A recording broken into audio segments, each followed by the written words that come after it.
Hello and welcome once again to Crazy Comics and Stories. It's me, your charming and delightful old Uncle Rat Bastard. And at the other end of the series of tubes and wires that we call the internets is Joe, Crazy Writer. How you doing today, Joe? I watched my first porno the other day. I looked so much younger back then. Ugh. Ugh. Yeah, I didn't tell you to watch it. So, I read before a we even book. start, I have a Okay. question. Okay. Lately, image number ones have gone completely insane. Oh yeah. Dork number one was going for $100 on eBay. White Skies number one was going for around the same amount. I think that there's another number one that's coming out this week that's already going crazy. Yep, Nectar. I looked all over for it. I think I ordered it. And I think back when we were talking, we still had a previews. I think we talked about it. But I don't remember. Joe Prize, for anybody who wants to dig up the episode for us. Taking a look here at what it was. It was What was the one? There's a new one coming out this week it's not even out yet and it's already crazy. Oh, Shaman Kane number one, which comes out this week from Antarctic Press, already selling for $30 to $40 on eBay, and it's not even out till Wednesday. Now, you're more of a collector flipper guy than I am. Yeah. Why is it that these books are now doing this? Why do you know why they're? Because for years, we didn't have this phenomenon. And now lately it seems to be hitting every week. There's a new number one that everybody says, oh, this is the new Teenage Mutant Ninja Turtles. I wonder about that too, because I think what's happened is people are getting desperate for the next hot thing. They're always looking for something that's hot. Case in point, the heat off Absolute line and the Ultimate line is fading. When those first came out, they were just, if you got a first print, you had gold. If you had a variant, you had gold. If you got a second print, third print, seventh print, whatever. But the heat's down, mainly because the Absolute line now you can buy in graphic novel. And I think also with the Ultimate line ending, the speculators are moving on to something else. What is triggering an individual book? I have no idea. It's just one of those, I'm not really on it. Part of it is because Image doesn't have a catalog. I don't get to look ahead of time and see what's coming. Matter of fact, one of the freakings, and I'll just cross it off because I'll mention here, last month when I did my order, I did not have a Marvel or DC catalog. I just went online and did it. And what that does is two things. First of all, there are a lot of books that people are overlooking because they don't get the advanced solicitation and they're not really hip on what's going on. What's the one that had there was a fuzzy animal one? I can't remember the name of it from Image that was super hot. I wouldn't know. I just know that Dork went crazy. Maybe that was it. I don't remember. I remember looking at it and reading the catalog and not buying it. Why it's going hot, I don't know. It's not behind the scenes things like, oh, there's a hit movie coming out. I get the long-term thing, such as Walking Dead #1, Something's Killing the Children #1, that when it first came out, it was so obscure that nobody cared about it. And then as it started to get heat, the prices went up. We've seen this in Marvel lines. What was the Hulk line that went super hot? Immortal Hulk. Thank you, Immortal. I had the I in my brain. I just couldn't figure out which word it was. Yeah, now nobody cares because you got the graphic novels. It's online. You can buy the omnibus, which I did. I sold mine off. But that Immortal Hulk was like hot. the absolutes, the ultimate lines were hot, like instantly hot. I mean, the first time I'd gone in and seen you're only allowed one per person. Today, when I went to the source, I got there at about noon. They were already sold out. Walked over to college, they were sold out. I wasn't going to go chase one down. I might be getting one. I don't recall if I ordered it or not. If I did, I'll give you a review of it next week. If I didn't, we're not going to review it. They are doing extra printings, which is always good. But what is driving it? I just don't get it. It seems random. A while back, we'd actually said on the show, back when I used to talk about things that, you know, if you're going to be an investor, buy one of every image number one. You just don't know which one's going to be hot. And had you done that, what was the other one that just Absolute Batman Annual? Went nuts. Yeah. I don't get it. I read it. I wasn't that impressed with it. I sold mine. You know, I know, well, maybe if I keep it, but there's a lot of things that have gone up that also will come crashing down once availability is there. There may be heat always for a number one, but have you seen the price lately for a New Warriors number one? I have not, but I'm betting it's not that great. $10, maybe 15. I mean, they're not. That used to be a book that was red hot, blazing hot, and this was before the interwebs and the eBays. So if I want a nectar, I know I can go get one from $20 from eBay. I've got a number of friends that I buy and sell with on the Facebooks. But if it's almost like a crapshoot. It's almost like you should go through and, if you're really speculating, buy one of every number one. Or do like I do, just buy the blind books. I got a few more this weekend too. Now those I get. There was like, yeah, you get the rare 1 in 1,000. There was one shop in town who, was it a Batman blind bag that came out? Yeah, Batman number one blind bag. And they opened like 50 of them, and they scored the 2 rare ones. And they still had enough for their customers, so they like extra ordered them. I don't know about other blind bags that have that type of influence. So there's an answer, non-answer. We're curious, but we don't know why a specific book went hot. I wonder, there occasionally in my emails, I'm going to see if I can find one. I got way too many emails. The only problem is everything is tied into everything else. And so to disengage it would be, oh, look at that. Discount comic book service, canceling 2 more items. Dazzler Volume 1, number 20, glow in the dark final figure. And a Deadpool Wolverine black and white final figure. One was shortage, one was canceled. I don't know. I must have ordered these because they had a comic or something way back in 2023. Well, the one that I told people to buy was the new Batman number one. The blind bag is going for about $20 on eBay. Mm-hmm.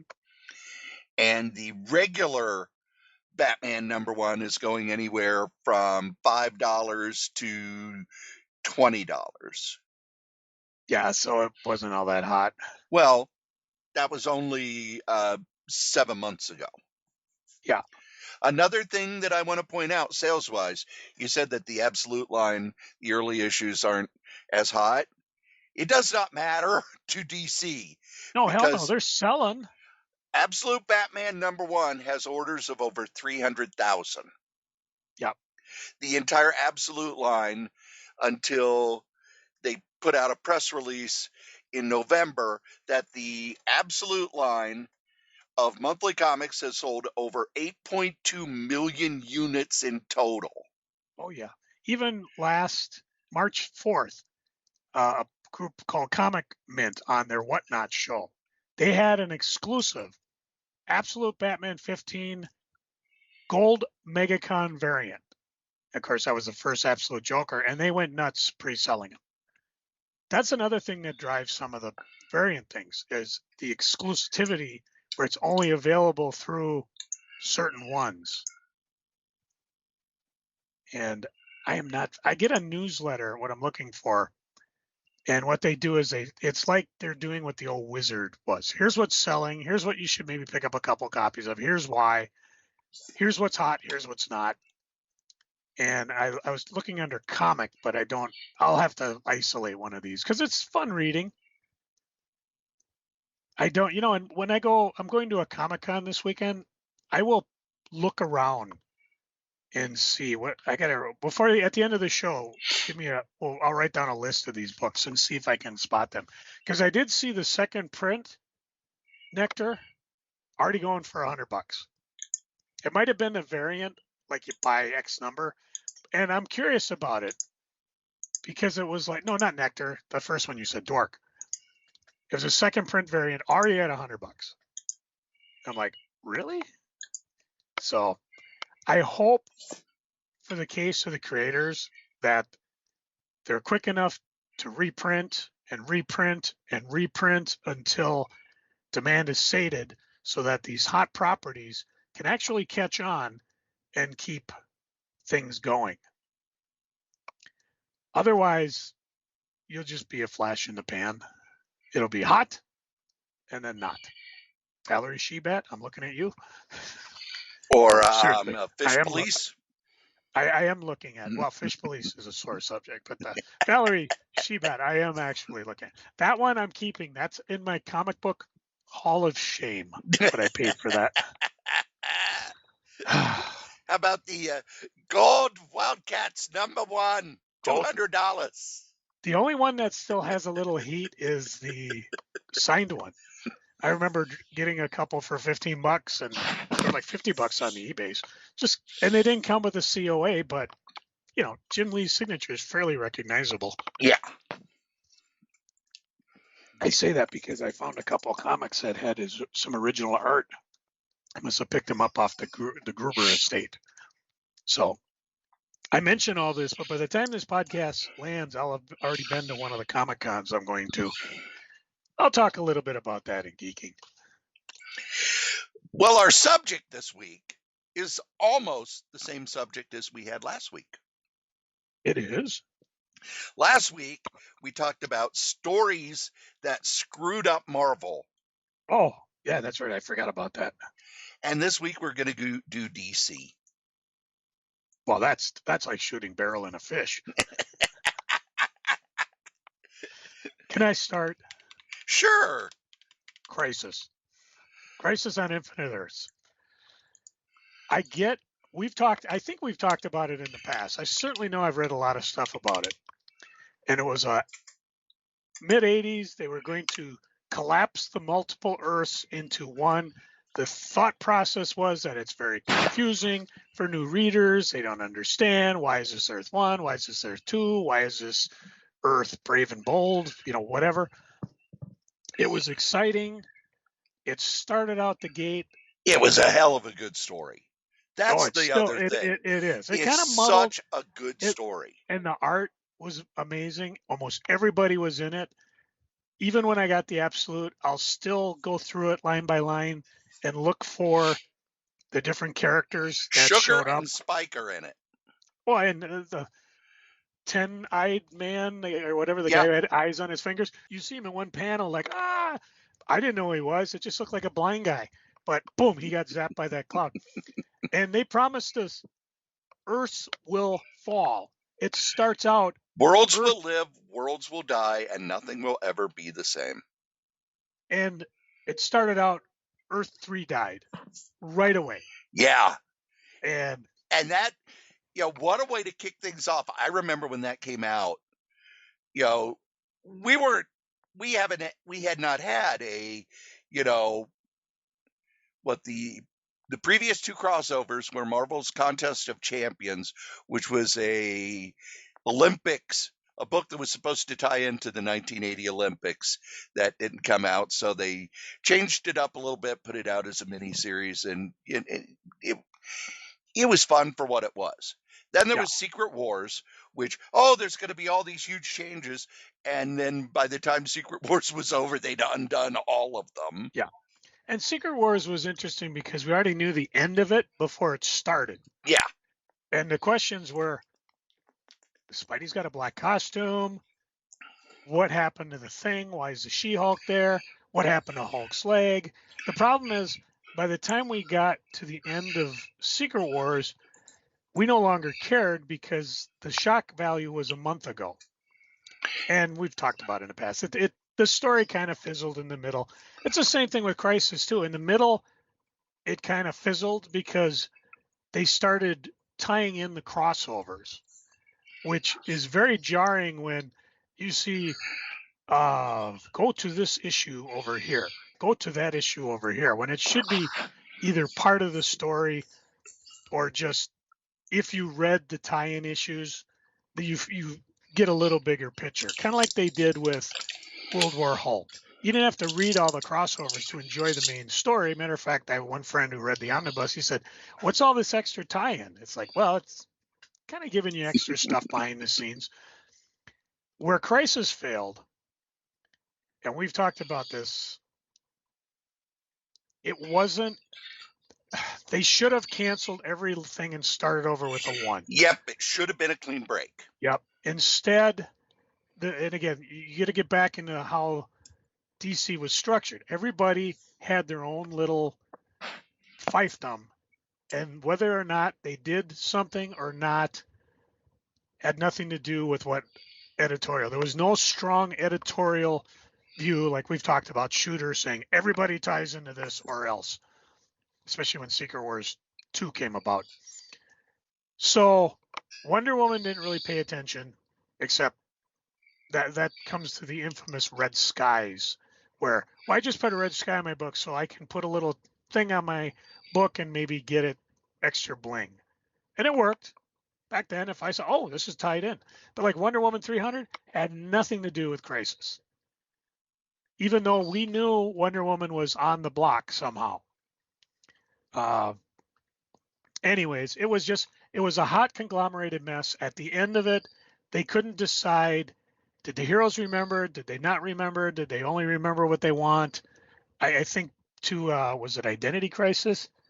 Batman remembers what Batman wants to remember. Yeah. It was that type of thing. It ended up okay for a while, but really, Wonder Woman got a clean break. Superman kind of limped along until John Byrne came with a big break. And then there was no real plan for, okay, well, how does this affect Legion of Superheroes? Well, there was no Superboy, so it doesn't. Legion, well, that's a big part of Legion. How did it affect JSA? Because they're saying the Justice Society existed, but they didn't have Batman, Superman. Roy Thomas tried to tie it together somehow with Young Justice. Was it Young Justice? No, it was Young All-Stars. All-Stars, thank you. I know Young Justice is a different book. So it also screwed up his All-Star Squadron. Well, what Roy the Thomas story had in to and do of itself was awesome, but the execution at the end is what screwed up DC for a long time, and why we had an innumerable amounts of, well, we'll set it right, 0 Hour or other Crisis, or I think the best one was Doomsday Clock, where wasn't really Crisis. It was just Dr. Manhattan messing around with Superman, which I buy, but that's your mileage will vary. Anyways, you were saying something about Mr. Thomas. Yeah, he was all, hey, I am going to be a team player. Because when he came to DC, they basically said, Earth 2 is yours. And then out of Crisis, it was, well, there's not going to be an Earth 2, which is one of the reasons why he went back to Marvel. The other reason was Jim Shooter was fired. Although he was doing some fill-in stuff here and there before Shooter was fired.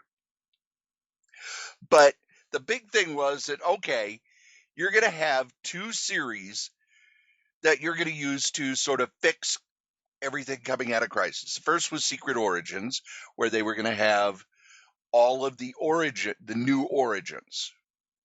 And they even started with the Golden Age Superman as kind of a nod. He's gone. Get over it. But for Young All-Stars, it's okay. You no longer have Superman, Batman, Wonder Woman, Aquaman, Green Arrow. These characters are gone. So he created these other characters to sort of fit into their roles. And then after he left, everybody but Neil Gaiman forgot them. Yeah. I know you and I have different opinions on it, but John Byrne came up with an idea where Wonder Woman's mom went back in time and she was the Wonder Woman of the original Justice League, which I thought was brilliant. Well, we'll be talking about that. Yeah, I was going to say your miles may vary. And again, if I go back and reread it, I might be going, ooh. So that's my number one. DC Comics has not been the same since. Now, I thought Crisis was a good idea because you didn't just have Earth 1 and Earth 2. You had all these histories that, because DC was not a continuity-based company, just didn't make any sense anymore. Let me ask you a quick question. As a kid, were you confused by the multiple Earths? I never read DC as a kid. Okay. See, because I read it and it didn't confuse me a bit. So I never bought the argument, well, it's kind of confusing. I said, no, you guys, and again, I don't know where the first idea of a multiverse came from. Every time Flash 123. Ever? Never, nowhere else in sci-fi? No, but that was the first time it showed up in comics. Okay. And that, to me, was brilliant. What a great idea to tie in old stories with new stories. And that's what made me, as a reader, feel connected. Like, oh, these stories matter because they're all the way back into the beginning of Superman. And I didn't realize there were characters before that until much, much later. So for me as a kid, I did not find confusion in it. Do you think that was a valid thing? I think that's what they said, but it was more that they needed to streamline the continuity because there was so much of DC's past that just they kind of wanted to step away from. They didn't want to have to deal with it. The adventures of Dean Martin and Jerry Lewis are not continuity because of Crisis? I'm telling you that Batman time traveling because of hypnosis is not continuity. Although Grant Morrison figured out a way to make it work. Well, and I don't know if you ever remember Superman Family. There was a device where Superman could sit down and ask himself what if stories. Like, what if Jor-El and Laura never married? By the way, you do know that in pre-crisis continuity, Superman's parents are alive. However, they're in a coma orbiting around a sun, and they have kryptonite poisoning. So if Superman ever tries to save them, they'll die of the kryptonite poisoning. So they're with Mary Jane and Peter's baby. Anyways, in Superman Family, as Superman was going into this device, and it was that professor guy from Star Labs that always went through. Yeah. The little footnote. Now you know where the Super Sons stories came from. It was him and Batman saying, "What if we had sons?" And again, it was a way, and they did it in Marvel. They said the whole Rampaging Hulk storylines in the magazine were just some weird alien doing a Incredible Hulk story for her people. They never happened. Oh, that's how they exist. I actively hated that. I was only aware of the infamous bathroom attempted, rape scene. Yeah. But man, the first 9 issues of Rampaging Hulk were set between Hulk number 6 and the return of the series in Tales to Astonish. Yeah. And they worked really hard to make sure it fit continuity. But then Doug Mensch left the company. And those stories never happened. Never last. Anyways, that's it. Now, the problem I had with Crisis, I thought Crisis was a good idea because it cleaned up the continuity, kind of gave them here's a starting point. Which was good because DC had really, they had been rebuilding themselves after the Deep Sea implosion. And before Crisis, as you talked about, each editor had their own little separate world that, you had some people, Bob Haney couldn't give less of a shit about continuity. So here's a story where Sergeant Rock and Batman are working together during the Vietnam War. Even though Sergeant Rock was supposedly the last American killed in World War II, that had been made into continuity by Bob Haney. So, but with Crisis, you didn't have that clean break. So you had Shadow War the Hawkman, which okay, the story went, and then he teamed up with the new version of Superman, and then they said, we're revamping these heroes. Here's this brilliant revamp of Hawkman by Tim Truman. And because you had some Hawkman stories after continuity, after Crisis, that were in the post-Crisis world, it's okay, now we've just screwed up Hawkman. And nobody remembers this but me because I'm stupid. The Hawkman in Justice League, the Bwahaha Justice League, that was supposed to be the Golden Age Hawkman. Which didn't make any sense anymore because you had Hawkworld or Green Lantern. Green Lantern had a story that went through Crisis and then continued in post-Crisis, but then there were things that were pre-Crisis that no longer existed, but were part of that ongoing story. So you didn't have a clean break. You had certain editors, Mike W. Barr, who was a writer-editor, very clearly said, I'm ignoring Crisis. I'm ignoring everything that has to do with Crisis, nothing to do with Crisis. I'm done. Not playing. And he had the power to do that. So you had all of these little pockets where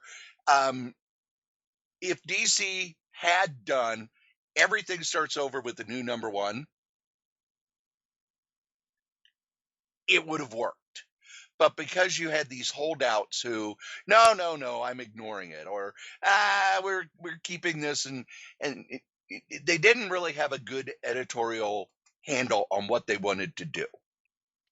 Now, the first one I'm going to bring up is one that screwed up continuity, pre-Crisis, post-Crisis, and onward. Robert Kanigher, who mostly was known for the war books that didn't really need continuity, was also writing Wonder Woman. And he saw, oh, look, Superboy stories sell. So I'm going to do stories of Wonder Woman when she was a girl. Yeah. And that was where Wonder Girl came from. Then, super baby stories. I'm going to do stories of where Wonder Woman was a baby. Wonder Tot. Now, left on its own, that would have been fine, except he started having them team up. And didn't explain any time travel or anything. Nope, it's just, Wonder Woman, Wonder Girl, and Wonder Tot have a story together. And the people who were doing the Teen Titans in the 60s couldn't be bothered to fucking read Wonder Woman. So they had Wonder Girl as a member of the Teen Titans.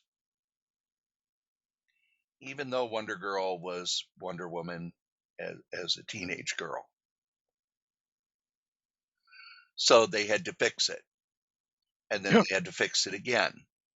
And then when you got the new Teen Titans and Wonder Girl was Donna Troy, and Marv Wolfman and George Perez realized that there was no Donna Troy. There was no history for her at all. So we got the very cool story, Who is Donna Troy? And then after Crisis, everything was invalidated. So they did the Who is Wonder Girl?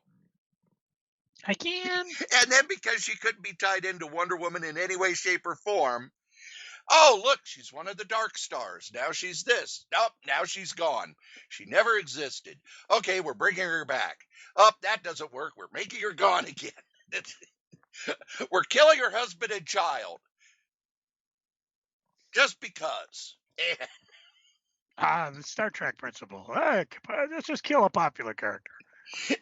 And I don't think Wonder Girl has been a character that anyone has.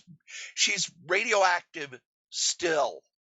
because of all of that craziness.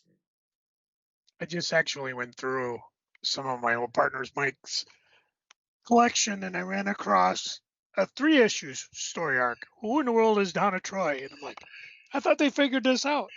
So this was stuff in the 2000s. They were still trying to figure it out. Well, because Crisis invalidated the Donna Troy story. Silly Crisis. And then I'm just going to stay on the Wonder Woman thing. All So, after Crisis, one of the characters in Infinity Incorporated that people were using was Fury, who was the daughter of the Golden Age Wonder Woman. And it was a character that so Roy Thomas did Young All-Stars, and he created the character Fury for, I'm going to double check. I don't know if her name was Fury back then, Young All-Stars. Because the Superman was Iron Monroe, who nobody ever used. Yep, Fury. Fury was created for the series, and then her daughter was named Fury, but the Fury that already existed was from Infinity Incorporated.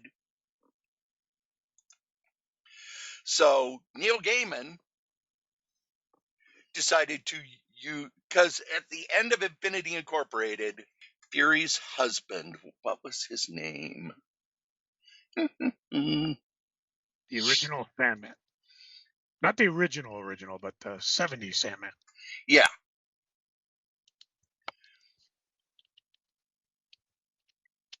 Hector Hall mistakenly believed he had been chosen as the guardian of dreams called the Sandman following the suicide of Garrett Sanford, and joined the real Sandman in the dream dimension, where they had adventures masterminded by Brute and Gob. In Neil Gaiman's Sandman, it was revealed that the dream dimension was a portion of the dreaming, enclosed by Brute and Glob during Morpheus's imprisonment, and as a pocket dream dimension of their own. Upon Morpheus's return, Hector's soul was released. Lyta was sent back to Earth, where she gave birth to their son, because Hector Hall and Lyta had conceived a son in the dream dimension, who we may know now as Sandman, because he became the next Sandman. Daniel! Yep. He's the pale albino guy that shows up every so often. Yeah. However, John Byrne, because he has to undo anything Roy Thomas does, said, no, we're not going to have Fury. No, it was Wonder Woman's mother who was part of the Justice Society back then, even though the entire Wonder Woman story by George Perez was the first time the Amazons had ever had contact with man's world. Obviously, that was a lie, because no, it was back in the 40s, but nobody remembered it. And Fury never existed, so her daughter never existed. So Daniel couldn't exist. So,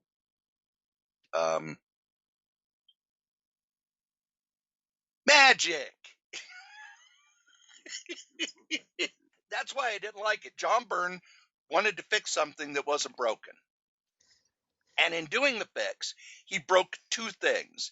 Everybody knew about Amazons before Wonder Woman showed up, which later they had to fix.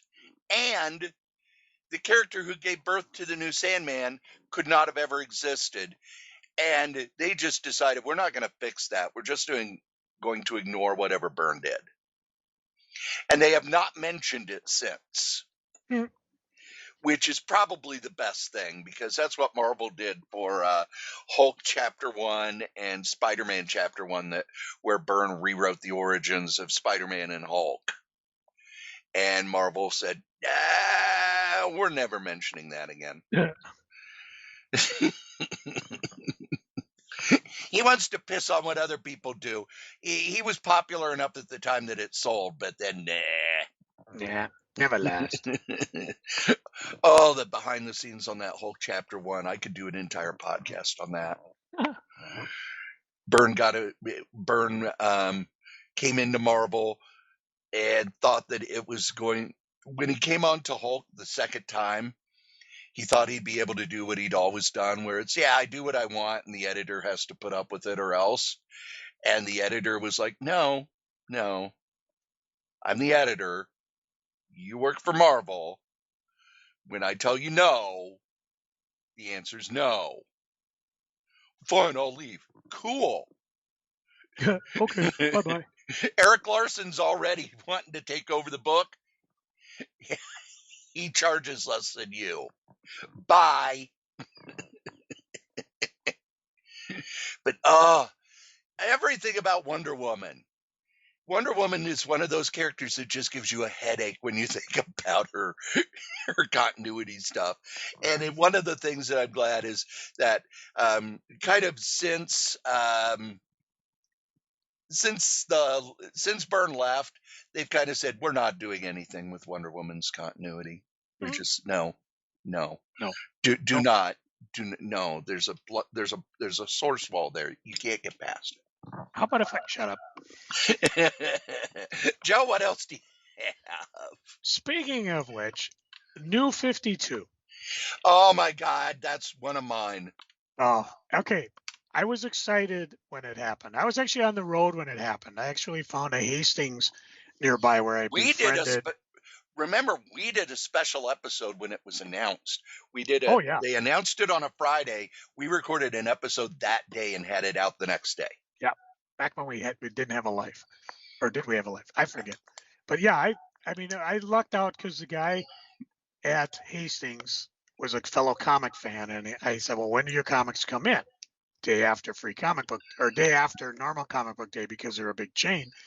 And I said, well, is there a way I could get these on hold? And he said, well, if you're here right away, I'm the only person that cared about comics in the store. So I was able to get on board because I think Justice League was first and then everything else rolled out.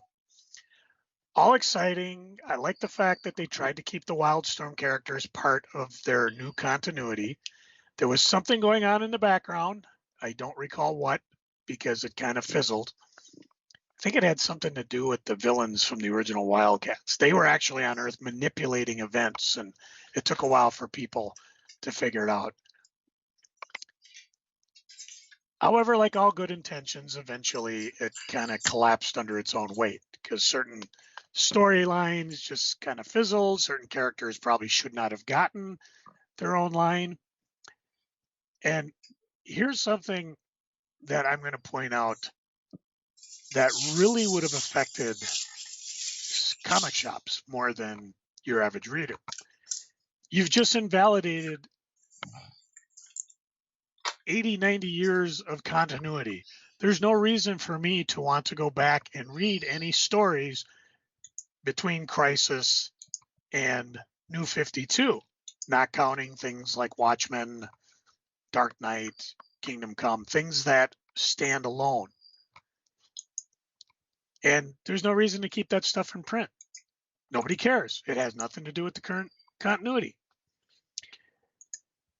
Some of the items, like I think the Jim Lee Justice League, where I'm trying to think of who wrote it. Was it Jeff Johns who wrote it? I don't know. I'll tell you about it in Geeking, why all this is coming to mind. But I also remember the Grant Morris Superman. I was excited, but it kind of fizzled because people didn't realize Superman was not the blue Boy Scout he is today. When he first showed up, he would just as soon punch out a cop if the cop was corrupt. He was for the little man, not for the establishment. He was not the Boy Scout he became. If you read some of those early Superman stories, he's threatening a guy as he's running along the power lines. Well, I hope I don't touch anything. We could get electrocuted. No, whoops. Almost touched that one. Same thing with Batman. Batman watched villains die all the time. He used a gun. I get what Grant Morrison was going for, and I also enjoyed reading it once it was like consigned to the dollar bins. But it was so bad that and let me know if this is how it worked. They decided to kill this Superman off and bring back the Superman from the multiverse And Yeah, they brought back he's post-crisis Superman. yeah, so he's the Superman we've been playing around with ever since. Yes. Married Lois, they had a son, yada yada yada. And nobody cared that this Superman died. So again, fun, and I don't know, the sales were hot. I think everybody was excited for it. Sales were hot for the first 6 months. And then it just fizzled. It went death mate. I think the more I've read about the New 52,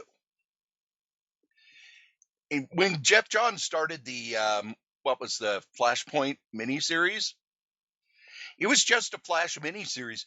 They didn't add the fact that it was going to, be the new DC universe until he had already written it. And then they were like, hey, we're doing this as part of this miniseries, which is why when you read the promo for the first few issues, it's just about, it's a Flash miniseries tying up a story thread that had been going through the Flash since Barry Allen came back. And I think the biggest problem with New 52 was it was super, super, super rushed. They didn't, even with the original Crisis, they built up to it and they had a plan going into it and had been working on it for almost a year. The New 52 was very much our sales have been dropping for months, going on years. Dan DiDio and Bob Harris both have this vision of comics where we want people coming into the comic shop every Wednesday. We don't want them waiting for the trade. We don't want them buying the trades. We don't want them buying the old trades. We want them buying the new comics every week. So they wanted to refocus on that. And a lot of the stuff that they did was very thrown together at the last minute.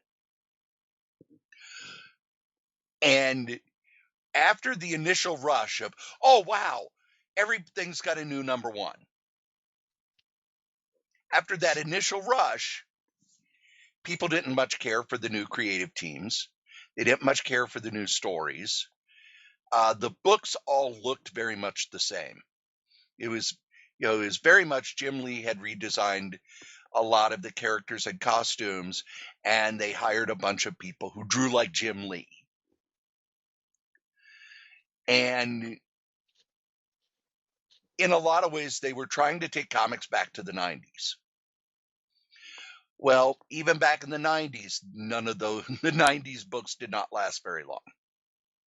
It was not something where people were hankering to go back. In a lot of ways, it was you tried to do 90s nostalgia way before people had 90s nostalgia. I think people have more 90s nostalgia now, which is why you're getting more 90s nostalgia characters and stuff coming back, because you got to wait a while for that. You have to wait till there's nostalgia for it. But the big problem in my mind was all continuity was thrown away. All of it. And if you tell people, yeah, those books and those stories that you cared about and those characters and the growth that we had done over the past 30 years since Crisis, it's all gone now. You don't have casual readers. I know that I gave up about a year into it. I think I did the same thing. I started cutting things off at 6. Some I went 12.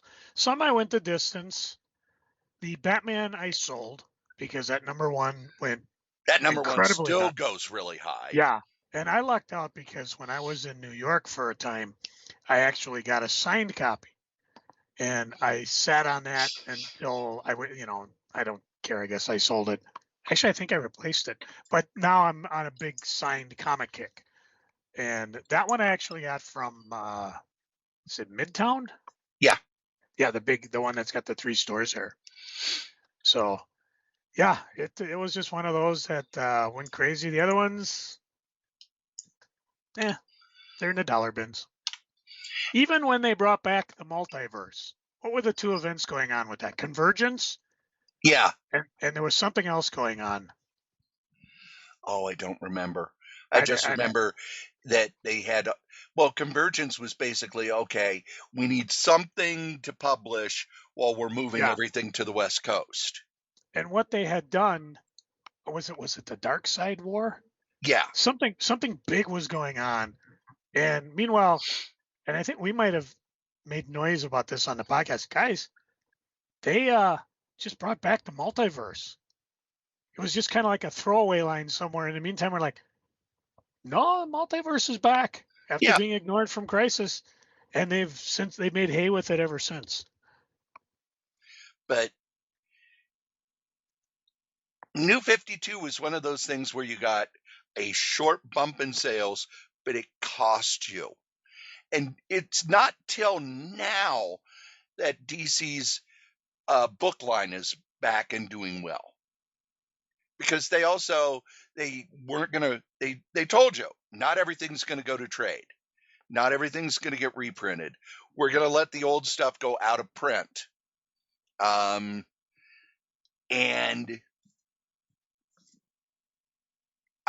to this day, I don't understand why somebody above them didn't go, you kidding? 30% of our sales is the back stock. You're going to kill 30% of the sales. Yeah. Do you think you think the monthly books are going to rise in sales that well, especially when we're going to be cutting off bookstores? Because they're not going to carry monthly books. There were things I liked about it. I liked the fact that they tried new stuff, that they had non-superhero books. But they also had some things where it was like, oh, Martian Manhunter was not the favored person. And they didn't say why until much, much later. He was actually part of Stormwatch. Yeah. Because he kind of crashed and burned when he tried to join the Justice League or whatever. I like the idea that there was a big something going on in the background that we didn't know about, but that also is what drove the Grifter series. Yeah. I kind of like the idea they explained why his costume works. And I can't remember the name of the villains in Wildstorm, unless he Dramamites or something. But when he pulled that mask down, basically all humans looked the same. But he pulled that mask down. All of a sudden, he could see these guys, and they saw him. And they did other things too. I mean, and they're always trying to bring back. I don't know. They have all these Wildstorm characters, but we just don't like them. Well, Wildstorm characters were very much of their time. Yeah. Well, they even tried with the last miniseries. What was it? Warren Ellis did it. Yeah. People just didn't care. Yeah. I read it. It was fun. I mean, it was even like Batman knew these guys were there. They wanted to take them down. They made the founder of it. I cannot remember his name. He was the shorter guy, but he was also like, he was the villain. He was like, no, these guys are together to do what I want in a corporate environment, until they finally balked and turned against him. Oh, we just don't care. No. Oh. My next one. Ooh, this one. Hal Jordan going crazy and killing everybody.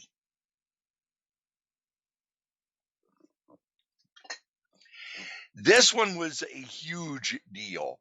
If you go back and you read, people were angry about this to the point where they were actually making death threats toward the editor and creators, which don't ever do that.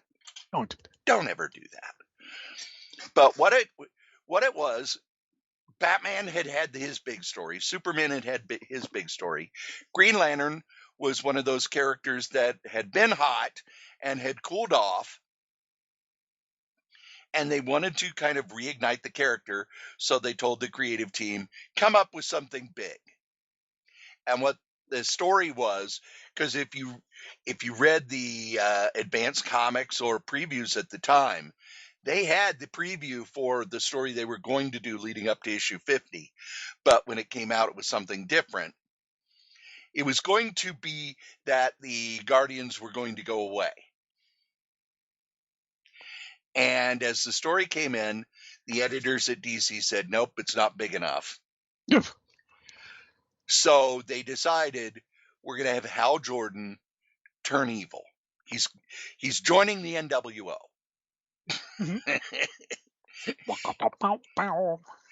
Hal Jordan, because Coast City had been destroyed in the Superman, the Return of Superman story, went crazy, started killing other Green Lanterns to take their rings and their power.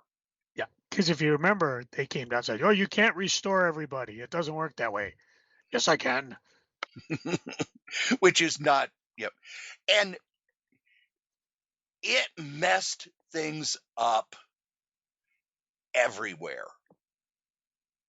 It's one of those things where, yes, we made this change. It got a lot of attention on Green Lantern. The book actually sold.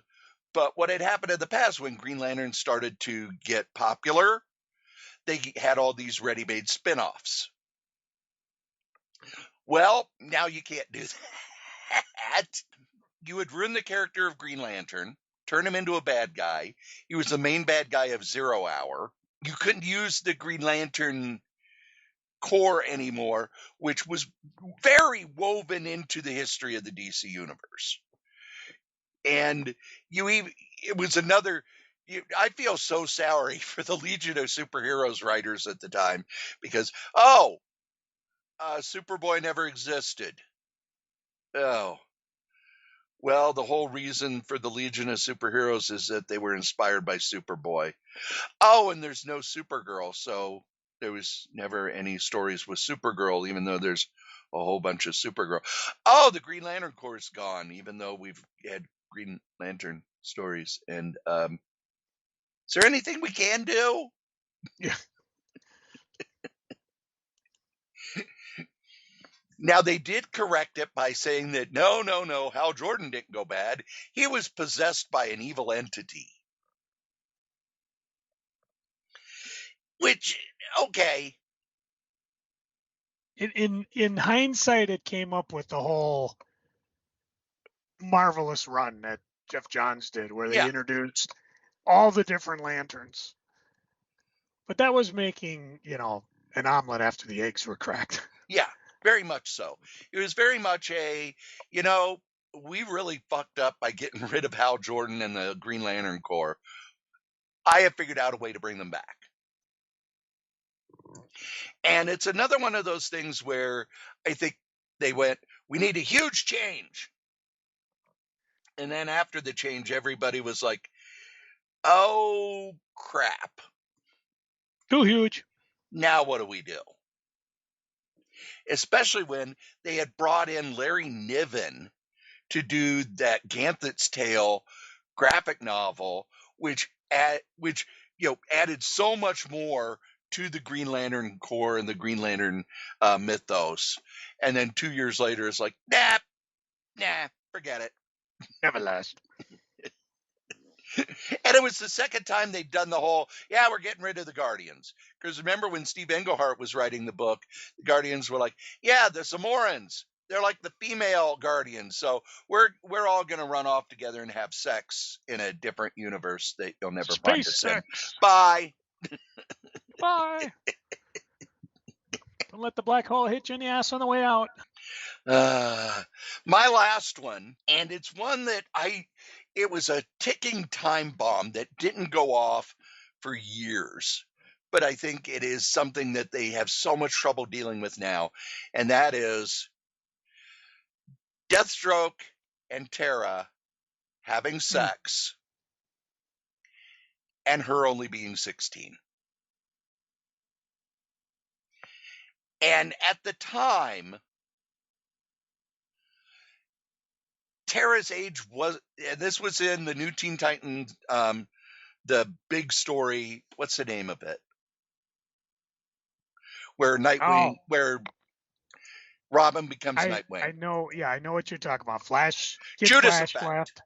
Yeah. I think it was Judas Effect. But we find out that Tara has been evil all along. and she's been working with Deathstroke to take out the Titans. And then they have a scene where she's wearing 90s and talking to Deathstroke about all the sex they have. And they never really gave her age. It was like the Teen Titans. They were teenagers, but not really, because you knew, because Wonder Girl was in college, and Dick Grayson and Starfire were sleeping together, and so you didn't really know Tara's age. She was drawn very young. And I don't know if they established that she was 16 at the time or if that was something they established later. But having them be sexual has now made Deathstroke a pedophile. And it's hard to write a story in the modern era with a character that has that baggage. And I don't know if they're going to say, no, it never really happened, or what.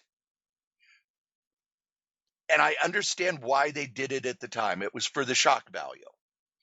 It was to kind of hammer home, because even after she turned on the new Teen Titans, people were like, well, they're going to be able to save her, right? Because they liked the good Tara. Even though Marv Wolfman had written her as evil from day one. People were like, but they can save her. They can save her. They can save her. And that was a scene that was basically like, no, there's nothing there worth saving. She's evil. She's manipulative. She wants them dead. There is no redemption arc here. And we could say it was a different time, but I think it was also that, trying to think of the best way to put this. Everybody in superhero comics was kind of feeling their way as to how to do mature comics, because they've been written as soap operas for kids. We talked last week about how with Peter Parker and Gwen Stacy back in the 60s, there was never any hint that they were, getting it on, because Stan didn't want the comics code coming down on them. And then with Mary Jane, Gary Conway was hinting that they were getting it on, but he had to, really be obscure about it, because you just didn't do that. Well, by the 80s, it's okay. Our audience is older. We're still doing the soap opera stuff. So let's do soap operas like TV does. And we're not going to hint at this stuff anymore. We're going to be more overt with it. In New Teen Titans #1, the Baxter comic, Dick Grayson and Starfire in bed, just sleeping in bed together, was a huge deal. They were tired. Come on. Right, but it was a huge deal. And there were people who were very upset about this. I don't know. Maybe my mindset was different, but I was like, I don't blame them. I was very much like, why is this a big deal? But, I was the same age. I was like 19, 20 years old. It's not a big deal. People do that. But they didn't do it. Robin didn't do it. Well, he was Nightwing, to be fair. So all those years being tied up by Catwoman's hench kitties had a toll on him. Oh, there's a terrible story you could do. I could clean it up if you want. Dick Grayson can only get excited if he's tied up. I know. The reference is when Burt Ward wrote his book. First of all, Adam West wrote a book about being Batman, and he alluded to the fact, I got the women. When Burt Ward wrote his book about being Robin, he wrote pretty much about getting the women. Yes. Not all of it, and he was talking about how when there was a scene where Robin was tied up, and when the cameras weren't rolling, the women that were playing Catwoman's henchwomen were teasing him because in his outfit, everything showed, and there were times where he had to either hide it or, if he has like his cape down in front of him, that's probably why he's doing it. And yeah, if only we could all be tied up and teased by Catwomen. Note, it was not Julie Newmar that was doing it. It was, matter of fact, people are like, "Oh, did you ever get it on with her?" It's like, no, you don't get it on with Julie. She was a very strong, very competent woman. Even Adam West did not attempt. I mean, if she wanted it, she got it. But I don't believe she was the type of person that you would send unwanted attention to, even though most of us in our later years would have. Hey, let's face it, she's stupefying Jones. She had all the monkeys after her until she finally broke down. And then you remember who got her? The guy that during the whole episode was taking place in a laundromat. He was just there reading a newspaper when his laundry was finally done. After the monkeys decided only one of us can go after her, he got up, got his laundry, and she fell in love with him and left. Because of little stars in the eyes. So the monkeys didn't get any of her. Well, you know what you should get, Joe? Funky, get down, get with it. Get stuff from these guys, our sponsors. Hooray! Our newest sponsor is NordVPN. Let's be honest, if you're out on the internet, you need a VPN to protect you. There's all sorts of things going on the internet where people can track you. You could accidentally download a keylogger, all sorts of things. NordVPN gives the best security possible. It has a password manager which generates complex passwords, syncs across all your devices, stores your notes and credit card information. It also gives you 10 gigabytes of private cloud storage, secure files that backs up your data automatically. But the main thing it gives you is peace of mind. It gives you peace of mind when you're out on the internet, when you're streaming, when you're playing games, when you're listening to podcasts like this one. It gives you safety anywhere at any time. It protects your online activity. You get full access to all content. And if you use the link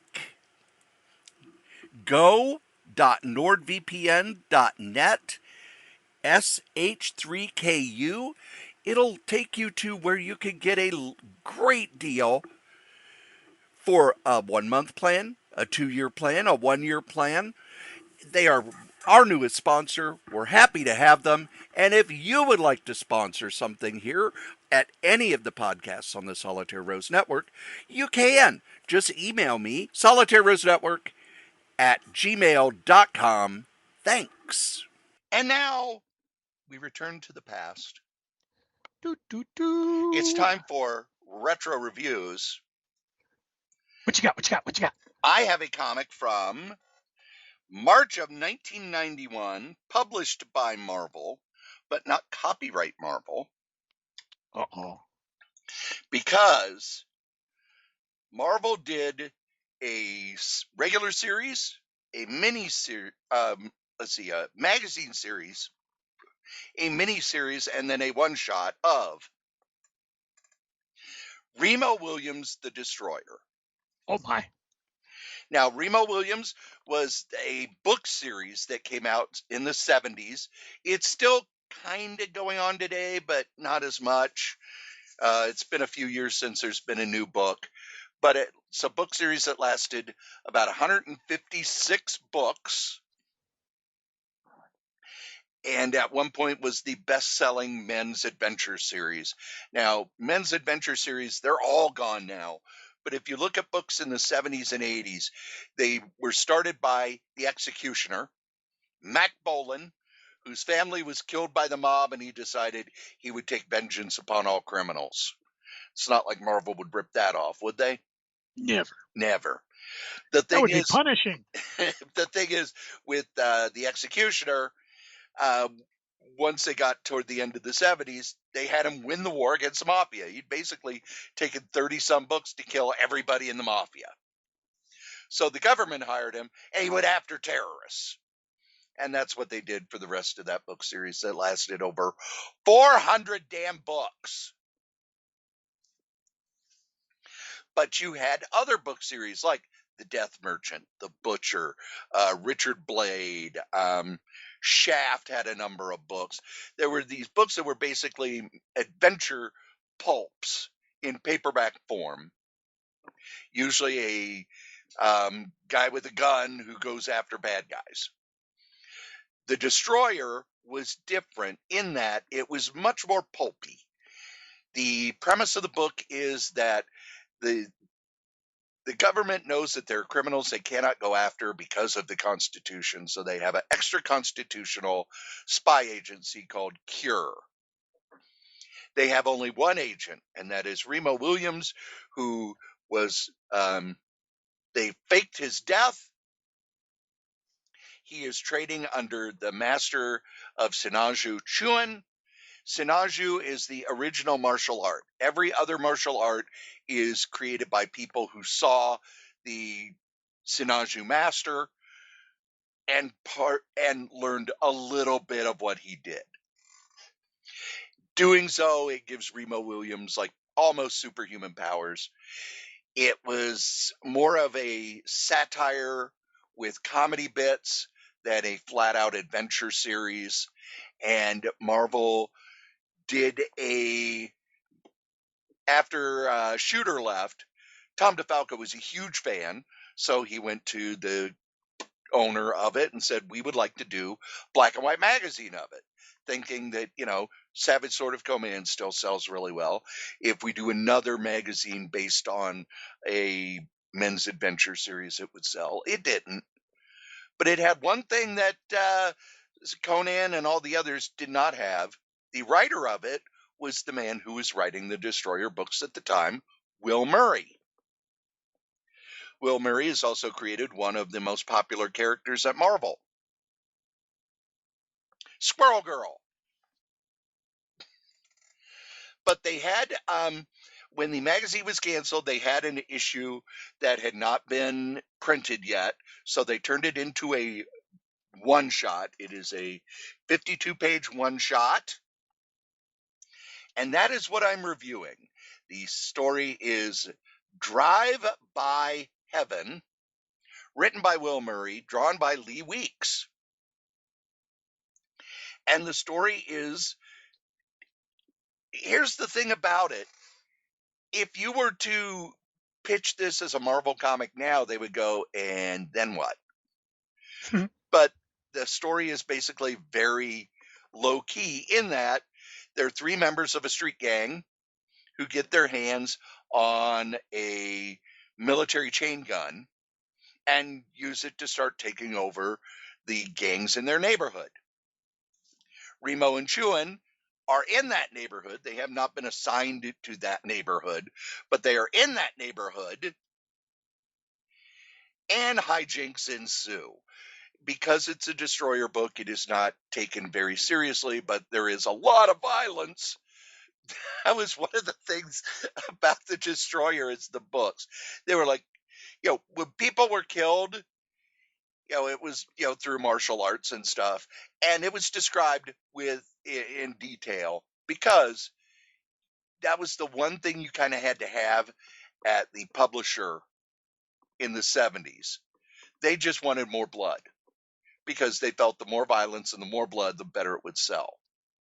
So they would let you do anything as long as you had enough dead bodies. So when you read the early Destroyer books, it's like, oh, this chapter's a really, this is a funny chapter. The dialogue here is really funny. Oh, look, he just killed 40 people with his bare hands. And now here's another comedy chapter. And here's one where they're making fun of Connie Chung and Barbara Streisand and Oprah. And, now a bunch of people get killed. So it's Remo and Chewin basically track down who these people are who are killing off the other gang members with this chain gun, and comedy ensues. That's the plot. It's a paper thin plot. It's all about the characters, the character interaction, the comedy of the characters, the incompetence of the villains, and Lee Weeks' art is really good for this kind of story. Really good for this kind of story. The comedy between Remo and Chewin is one of the best things about it, because Chewin is your very full of himself martial arts master, and Remo is your very typical American who is slowly learning the martial art. So you've got all of those dynamics. It reads like a Destroyer novel. And it's probably because it was written by the guy who did Destroyer novels. And then there is a second story. Let me get to the first part of that. I think it's, which is more pulpy. More of the, over the top pulp portion of it. There we go. It is written by Will Murray. Bill Murray? Will Murray. Will. Well, sorry, I had a confusion of the B and the W. Penciled and inked by Steve Ditko. Oh, wow. Yeah. And what it is, there are gang members who are dropping dead outside of the Empire State Building as a quarter nails them in the head. And what is believed is that someone is dropping quarters off the Empire State Building, but how are they able to make sure that they are hitting the right people? Because remember the old story, if you drop a penny off the Empire State Building, it could kill somebody. Well, that's what everybody thinks is happening. We then find out that no, it's a guy who has created a new weapon that can fire coins in such a way that their velocity is so fast it will kill you. And of course, he's doing this from a blimp. So Remo and Chewin take out the blimp, and solve the mystery.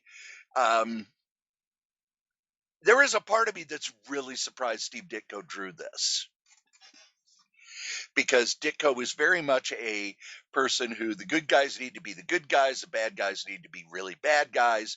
There's no in between. And this sort of treats the bad guy as a comedy character. His gun is ludicrous. His plan is ludicrous. The reason he's doing it is ludicrous. But you've got some really good Steve Ditko art. The story is super pulpy. Again, if you like the Destroyer novels, you'll like this. It leans more toward, the villain is more silly than serious. If you are not a Destroyer fan and you read this and you like it, you would be someone who would pick up the books. The problem is, I think by the time Marvel got their hands on the Destroyer, sales on the books had, the whole men's adventure craze was done. You only had the Executioner still going and the Destroyer book still going. The publisher that had created them had gone out of business a decade before, and they were no longer selling hundreds of thousands of copies, because by the late 80s, the whole idea of, I'm just going to pick up a cheap paperback to read for the afternoon, that was gone. That whole idea was gone. Because you had TV, you had VCRs, you were starting to get video games, you were starting to get more and more options. So the movie that had come out in 85 had tanked. The TV series that they were going to do out of the movie in 85 tanked. So there wasn't the name recognition. So if you don't know the character, why would you pick up the book?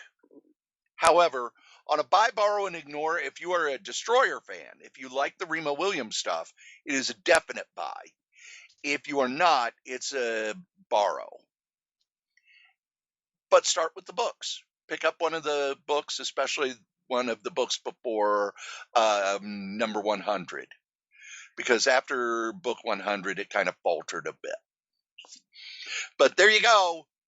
They then did a mini series after it that also did not sell well. So you can't say that Marvel didn't try.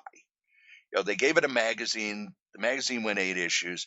They did a mini series. The mini series didn't sell well enough. So, but they had everything they needed for it to be as good as it could be, with the person who was writing the books at the time also writing the comic. And now it's time for my weekly joke about Gwyneth Paltrow. Oh, yes. Joe, What? what's in the bag? What's in the bag? All right. I have quite a few blind bags. And let's pick one at random and open it. Let's see. What do I got? All right. I have a Mighty Morphin Power Rangers, 2 Teenage Mutant Ninja Turtles, 2 number 1. This one's kind of interesting because on the cover, they show there's 2 variants. And I don't know if that means these are the 2 variants you could get or if it's one of anything. So this is from Boom. It's a clear bag, so unlike the other ones.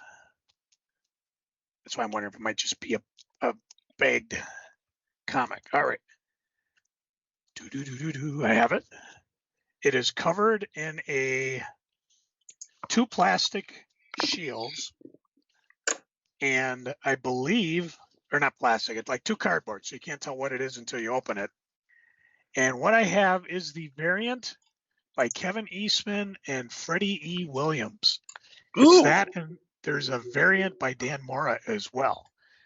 And now, as I want to do, I will check on the eBays. Let's see, how do we do this? Power Rangers, Turtles, just trying to put in keywords. 2, number 1.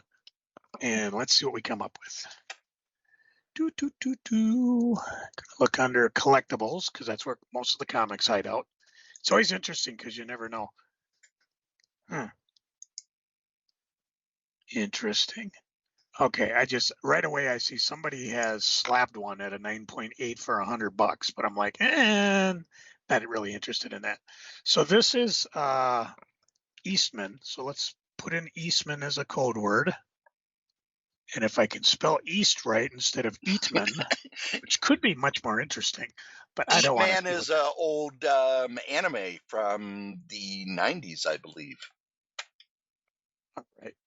So there's a black and white variant.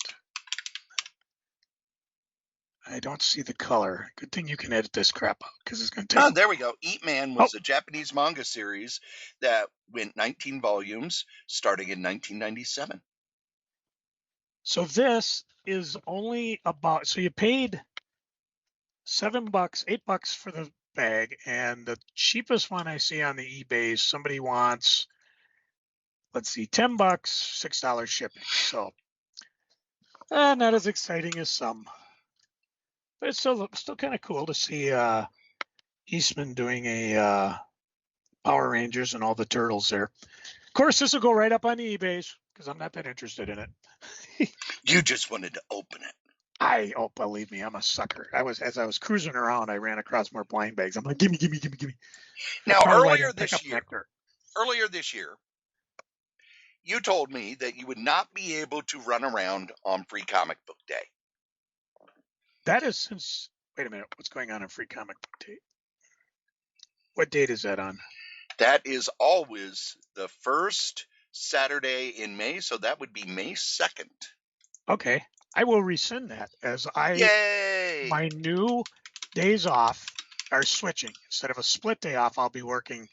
I have my days off Thursday, Friday, Saturday instead of Wednesday, Friday, Saturday. I thought at first I would like that, having split shift. And what I really wanted to do was split on that Thursday, like every other week, take a day off so I have a 4-day weekend. I did this week, but that's because I was sick. However, they have schedule so tight at work that I couldn't get those days off. So, But I do still have Saturdays off, so I'm free. I'm free. Coolness. That means there's only one thing for us to talk about, Joe. Oh, is that about how you can go to the Cory Model Club USA in Canada, get a trip back to the 60s, and get a total replica of the original Batman for $29.99, plus free gifts? And then, of course, you're in their club, so every 3 months you get another $29.99 diecast for Infinity. No. Oh, I thought it was. It's my favorite part of the show. No, not where I celebrate National Cereal Day, even though they didn't put out any special cereals this year. Bastards. No, it's Freaking and Geeking. Joe, what are you freaking on? All right. Well, after this next missed check, anybody working at TSA will have no more money. We just got our last check. It was half a week, and then they had shut down. So I personally will probably be fine. I'm more worried about the other people. You know, they won't have savings. They won't have loans. They're just running out of money. They're starting to pop up food shelves. They got gas cards coming. But like I complained about last time, this is the perfect government shutdown because 90% of what Homeland Security does, with the exception of ICE running around, and of course, if you're at the airport, TSA, nobody sees us. You barely see Secret Service. You don't pay attention to Coast Guard. Even if you're not flying, who cares about TSA? The nefarious thing is that 90% of us in Homeland Security are essential, and we have to go to work whether we're getting paid or not. And with all the other headlines, we are very, very low on the totem pole of public awareness right now. On a more personal note, I find out next Tuesday, so by the time we do the following podcast, I've been talking, I hurt my shoulder 4 months ago. Yes. You know, it's like I raise my left shoulder, fine. Raise my right shoulder, still hurts. So I'm a little freaked about that. And if you want to know how freaked I am, go back and read about that half a year or more I spent on what TSA calls fitness for duty. I don't know if I talked about it much, but basically I was on the line to get fired. I actually got fired. Eventually the union stepped in and said, hey, he's ready to work. Why are you trying to fire him? So it's very much a situation like that. The difference is previous times it was because I had rheumatoid arthritis. This time it's an on-the-job injury, so I don't know what's going to happen if I can't get it fixed. Surgery, live with it, I don't know. We will figure it out. I was a little bummed to hear the man who built Dark Horse Comics was fired. Yes. After founding it 40 years ago, Mike Richardson. What's weird about this is he's what, 80 years old, 90 years old? 75. He's old, and he sold the company, was it 5 years ago? Yeah. So he's been kind of a whatever. Why fire him? Why do the negative headlines? Why don't just, hey, we're going to let you go? That's not what happened. Okay. What happened? The company that bought Dark Horse is mostly a video game company. I'm going to pull up the story here because The Beat has a really good write-up on it. Okay, I actually have that, but I didn't read it yet.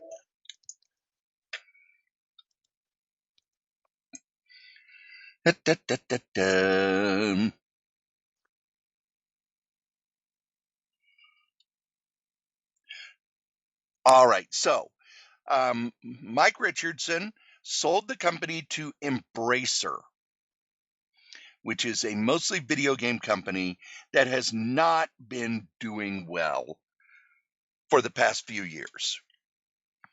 So it's one of those things where I live in the corporate world. If you sell your company to a bigger company, you can have a deal that says you get to keep your job, but you already know that clock is ticking. The group home I work at, when they sold to the company that owns us now, there was a clause in there that they could not fire any of the management for a year. And when that year was done, 3 of the people in management were gone that day. because they didn't fit the structure. They were doing things that were already being done at the home office, and they weren't good enough to be hired on at the home office, basically. The group home I worked at before that, the CEO drove it into the ground, was able to find a buyer, tried to put into the agreement that he and his girlfriend, who he had hired as part of management, got to keep their jobs. He did not put any time frame on it. So the day after the sale was done, they were both let go. And he said, but the agreement says we get to keep our jobs. He said, yeah, you kept them for a day. Our lawyers have said that's all we need to do. You kept the job for a day. You kept your jobs. You're being let go because you can't do the job.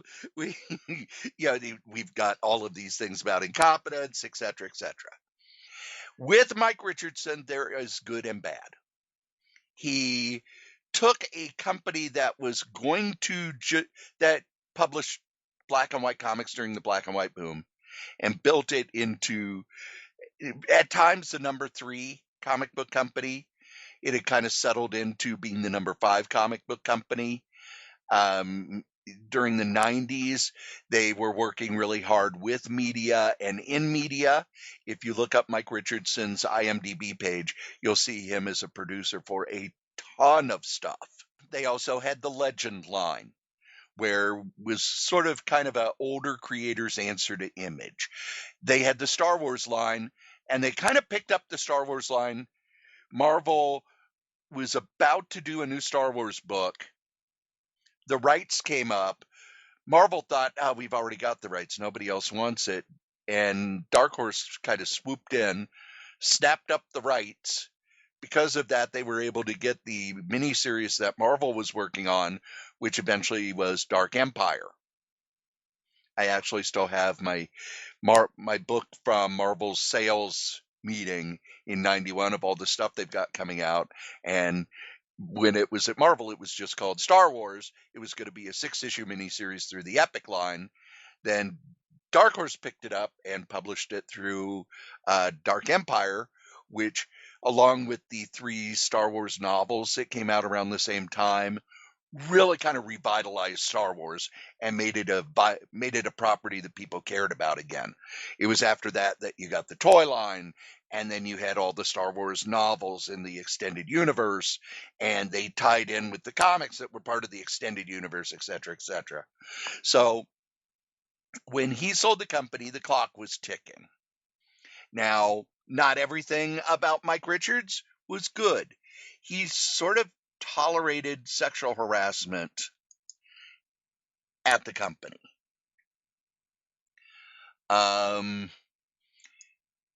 I'm not going to go into it, but if you do some research on Dark Horse, there was sexual harassment going on at the company, and he never did anything about it.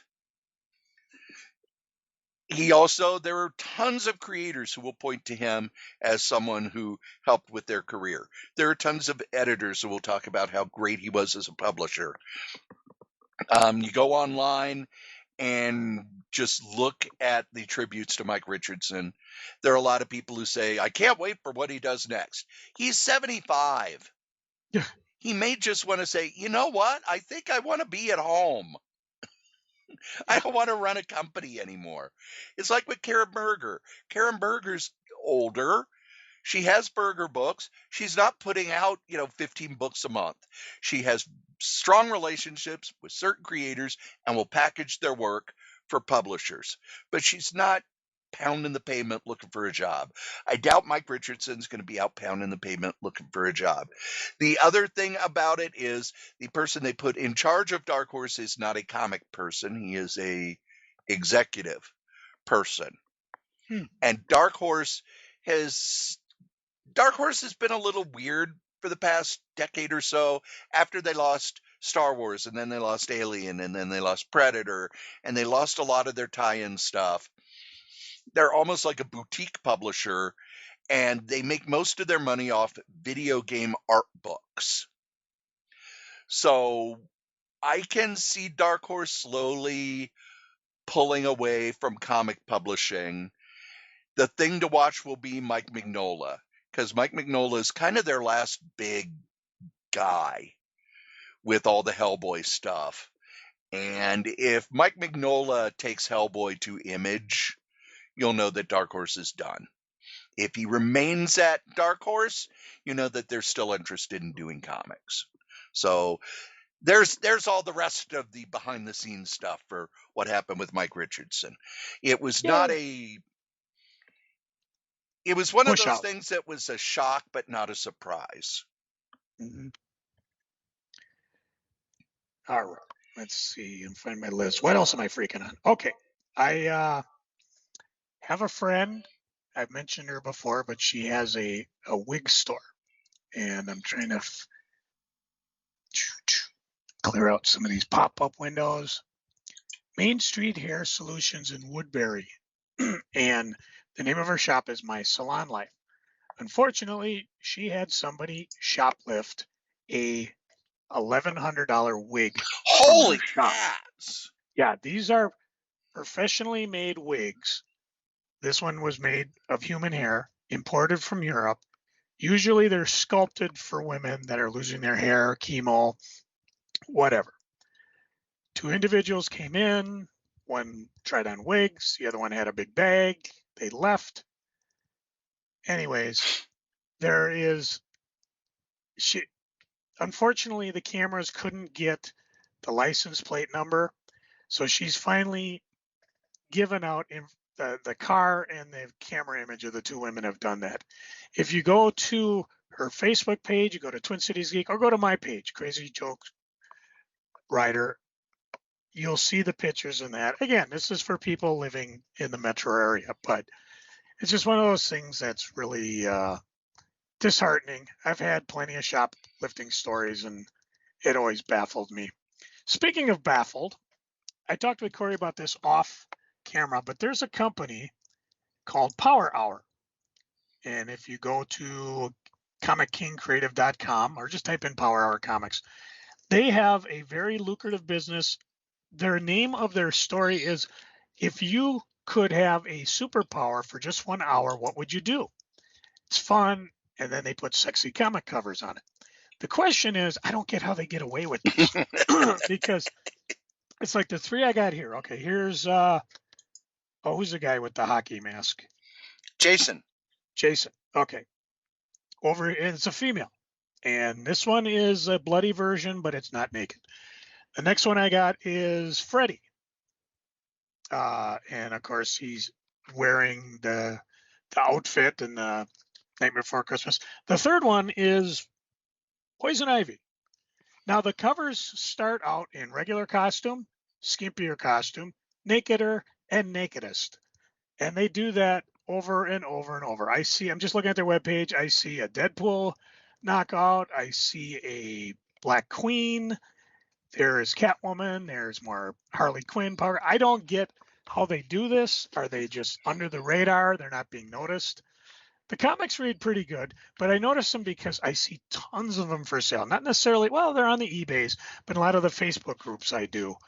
And I hope I don't get them in trouble, but I'm really questioning, how do you do that month after month after month? It's like, even I'm looking at the one, Power Hour 3, Villains, Planted Exclusive.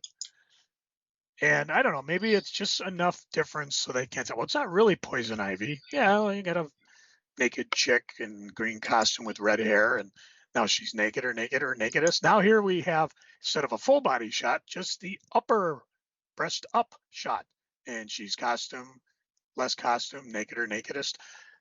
I don't get it. And they're not extremely collectible, but they read fun. It's a fun premise. What would you do if you had superpower for just 1 hour? And maybe I'll do that for the next retro review. I don't know, just to give you an idea what's going on. That's it for me geeking. Cory, what you geeking on? It's freaking.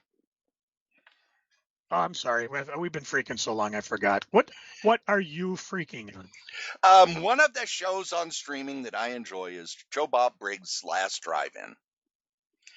And it's basically, he's doing the same thing he did on other cable companies. Now it's on streaming, where he hosts horror movies and tells stories about what's going on behind the scenes of the movie, interviews people involved in the movies, and shows weird, wacky horror films.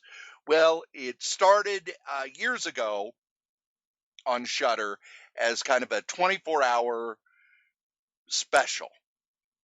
And it did so well that it killed Shudder's.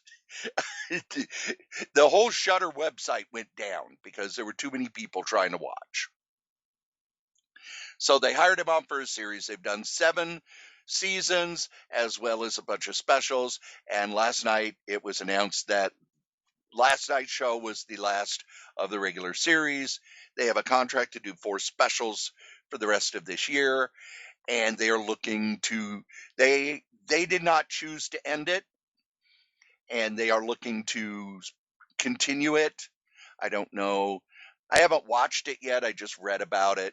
I don't know if they're going to try and, talk Shudder out of canceling it, because, with 4 more specials, if they continue to do well, or if they go to another streaming service, however. But that was really the only reason that I subscribed to Shudder. It's a spin-off of AMC that just does horror. They've, like a lot of streaming services, they had a bunch of series. As time has gone on, the series have been canceled and not replaced by anything. They also had a Creepshow series that went 4 seasons. A lot of their other series have ended as well. And from everything that I have read in the trades, that the show itself was the number one thing on Shudder, but they're not bringing in enough money to pay what the show needs or demands. So it's another case of a show on a streaming service that we're starting a streaming service. We've got all this venture capital money. We can afford to start new series, and oh, wait, the money's run out. So it makes me sad. That was one of the things I looked forward to. I'm not a huge horror buff, but I am a huge B-movie buff, and a huge, I like crappy movies that aren't going out of their way to be crappy. It's just, hey, we got a camera, we got some money, let's do something. The other thing is, issue 10 of Star Wars came out. It is the last issue of the regular Star Wars series, which really surprises me.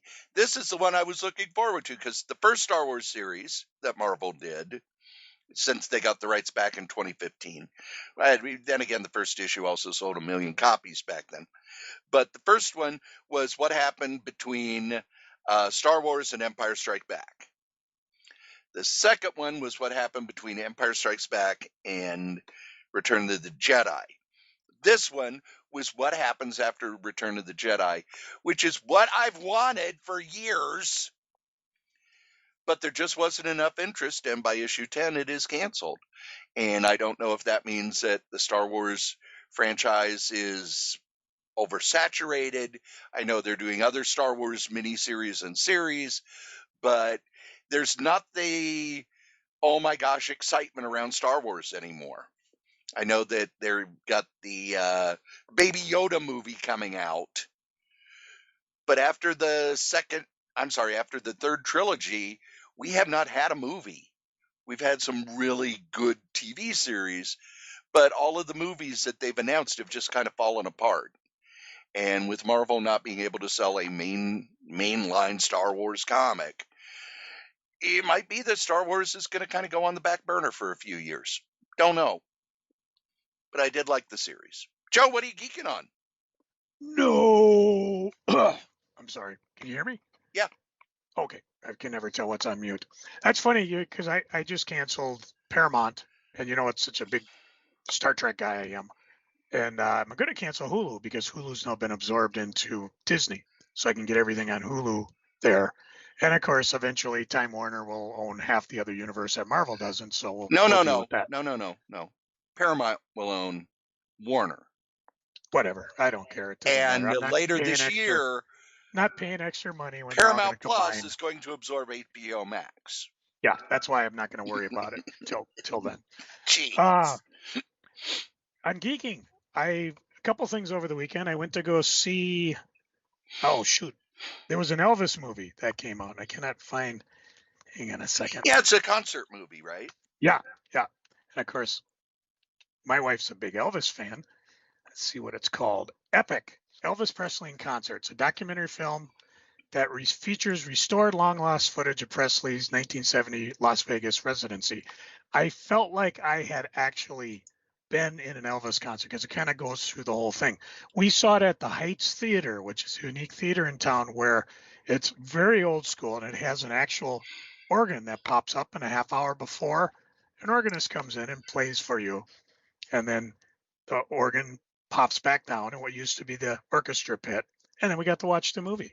We're only about one of about maybe 8 to 10 couples there. So we got there like super early thinking, oh my God, because it wasn't your standard. Well, nowadays you kids get reserved seating. So you pick a seat and that's your seat. This was like, oh, first come, first serve. So we kind of rushed to get there only to find out we didn't need to. The weekend fun continued down at Most Wanted Comics. I met the manager extreme, Jimmy Hart. Got him to sign one of my comics. That was a WWE comic where he was on the cover. And when he saw it, he goes, oh, one of these. And I basically told him, I told him, you had me. Okay. You're one of the rare performers.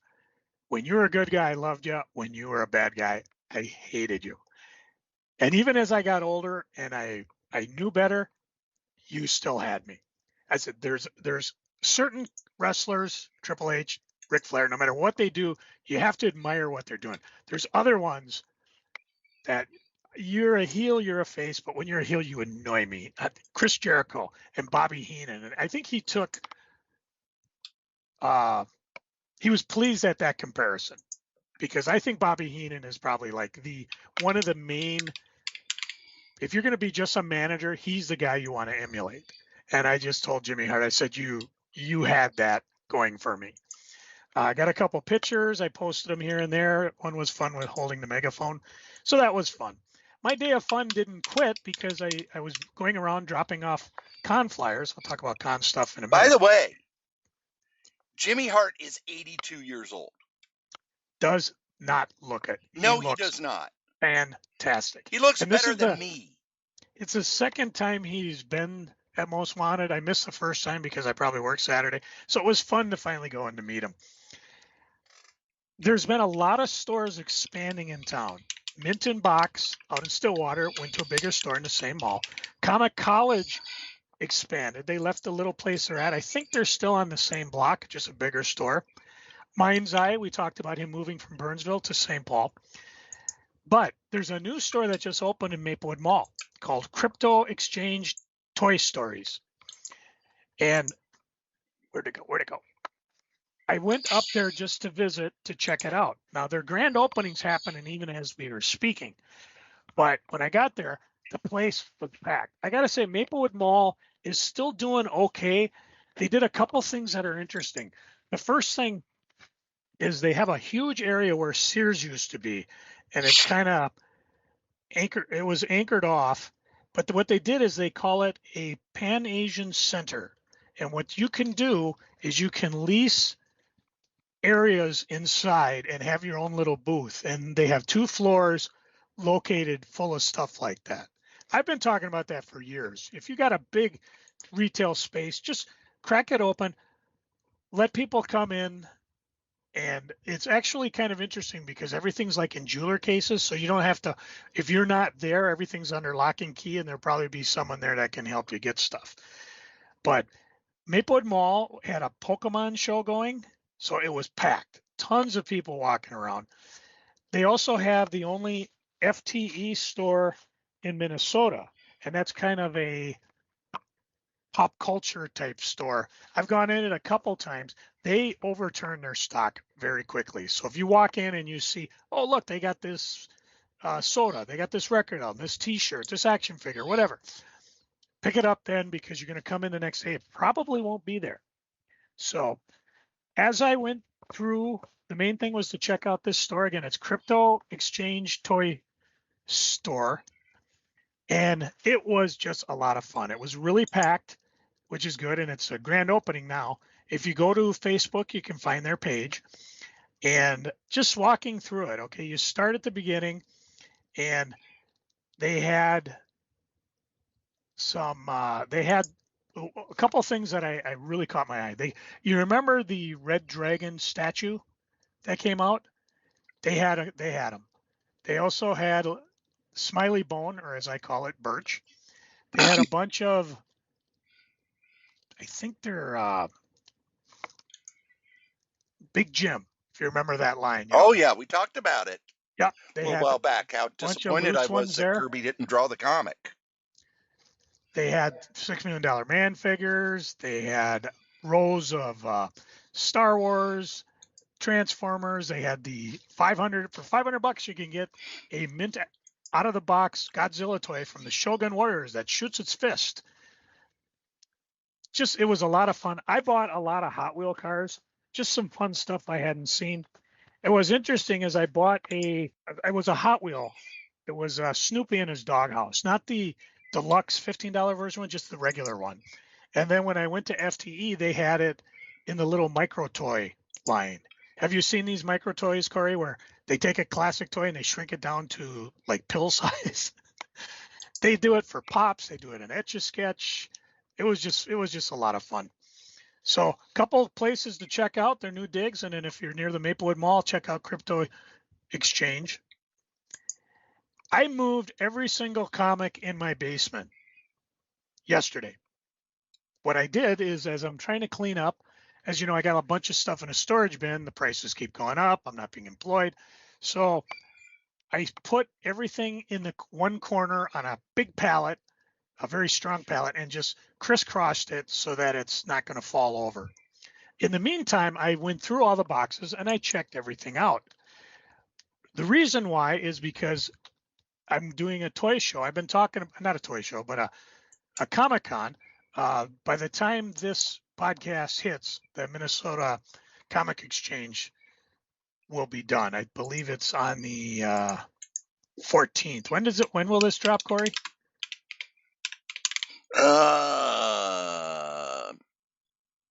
If it drops, if I am at all lucky, the 16th.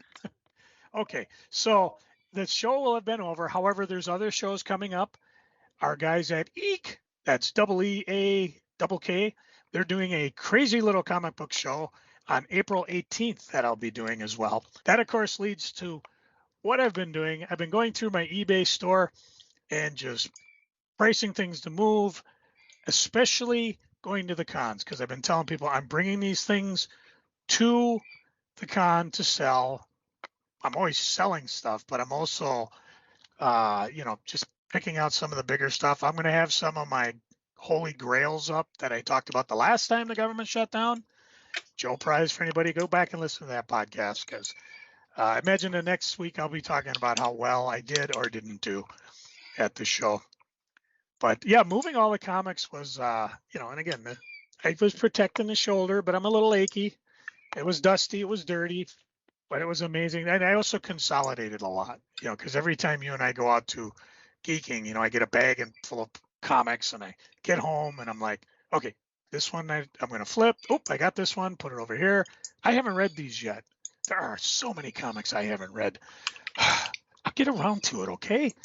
I mean, hang on a second. Boy, you're going to force the issue here. I'm not here to be grilled, But since you asked. I did? Yes, you did. I could hear it in your brain. I am 356 days away from retiring. So subtract 7, 8, 9. So it'll be less by the time you hear this here podcast. So fine. You happy? Cory, what you freaking on? I'm sorry, geeking. Boy, I got everything mixed up today. Yeah, you're all backward. They have announced Mad number 600. Ooh. Yes, Mad with its 50th issue is going back to the original numbering, so it will be issue 600. It will be kind of like it is now, where it's partially new and partially reprint. It is going to have a Sergio Aragonés wraparound cover that I like how in the press release it said it's not done yet. I bet by the time that they got done writing the press release, it was done. But they will be returning to the original numbering, and then because next year is the 75th anniversary of Mad, they say they have all sorts of things planned. The main thing that Mad is doing now is kind of what I said that they would do if they went away. They are making most of their money now off something called bookazines. And if you go to the grocery store, or you go to a Barnes and Noble, or you go to a place where they still have magazines, you'll see them where it looks like a magazine. It's usually $15 to $20, but it's about one thing. Like there was when I was at I had to go to Walgreens to pick up a prescription. They had, here is a bookazine about Bad Bunny. And it's basically a magazine size and format full of pictures, but it's not, an issue of something. It's all about Bad Bunny, or it's all about the Beatles, or it's all about Elvis. And Mad is doing a bunch of those. The most recent one was actually for America's 250th birthday, so it's, an all-American Mad.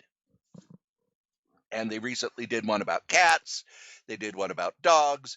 They have about 20 to 30 that they will kind of cycle through, where it's, we've got this one that's Mad about Star Wars, and it's all the Star Wars articles in one magazine, or Mad about Star Trek, and it's all the Star Trek articles, etc., etc. So from everything I'm hearing, the bookazines actually are making a lot more money than the regular magazine, because the regular magazine is only being sold via subscription in comic shops.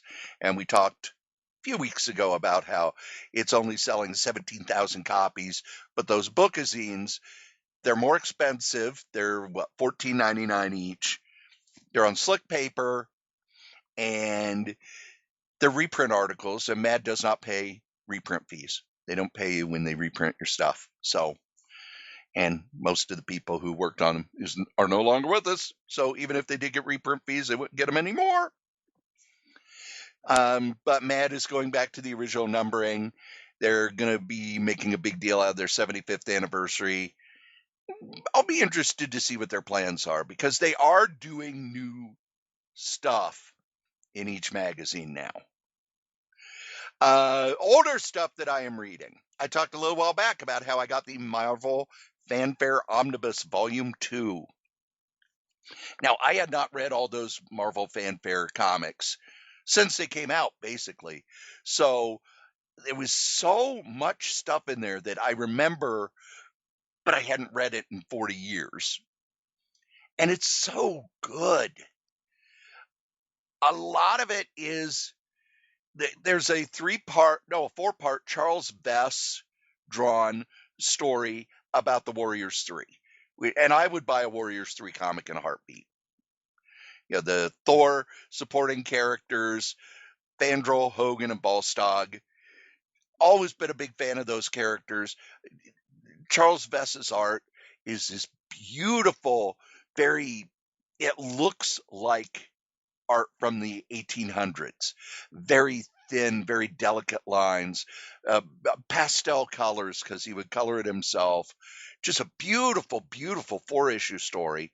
You've also got a Weird World story that was done, I think. Okay, the Weird World stories where they were the black and white. It was a backup in a black and white magazine. Then there was the issue of Marvel Premiere.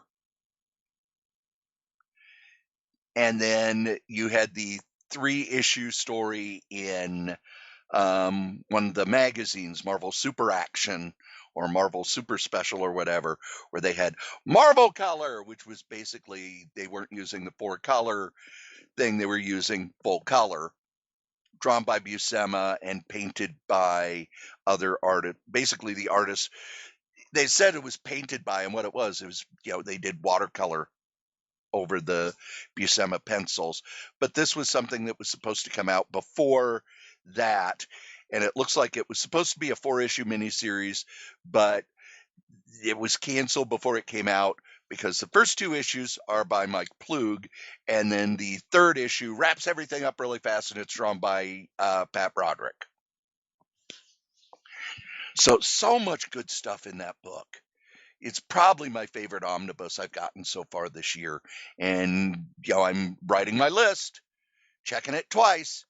Every time I read a comic and I go, oh, this is so fantastic, write it down on my list of, top comics of the year. This one so far, even though it's a reprint, best comic of the year. And lastly, I am reading a bunch of Weird War tales. DC still had a bunch of war comics that sold in the early 70s, and they found that after the Comics Code allowed people to use the word weird, if they slapped it on something, it sold. Joe, did you know that the word weird was not allowed by the Comics Code until 1970 or 71? I did, but I didn't know the date it was allowed finally. And the reason it was banned? DC's Weird Fantasy and Weird Science. Yeah. That's why they didn't allow the word weird.